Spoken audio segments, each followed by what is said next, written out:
4 বছর পর আবারও আন্তর্জাতিক টি-20 র্যাঙ্কিংয়ের শীর্ষ 10-এ ফেললেন বাংলাদেশের cutter master Mostafizur Rahman.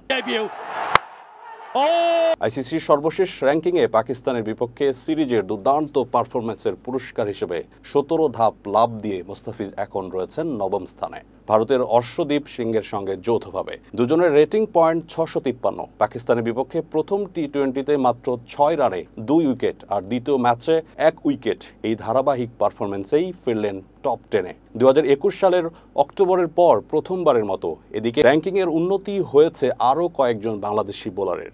Spinner মেহেদী হাসান এগিয়েছেন 9 ধাপ, এখন 16 নম্বরে। তানজিম হাসান ও শরীফুল ইসলাম যথাক্রমে 38 ও 43তম স্থানে। ব্যাটসম্যানদের তালিকায় সবচেয়ে বড় অগ্রগতি পারভেজ হোসেনের। প্রথম ম্যাচে অপরাজিত 56, দ্বিতীয় ম্যাচে 13 রান, 22 ধাপ এগিয়ে উঠে এসেছেন 63 নম্বরে। তানজিদ হাসান 18 ধাপ এগিয়ে এখন 37তম।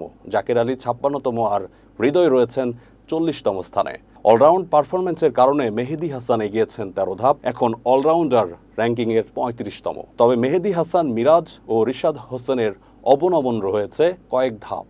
বিশ্ব ক্রিকেটেও পরিবর্তন এসেছে।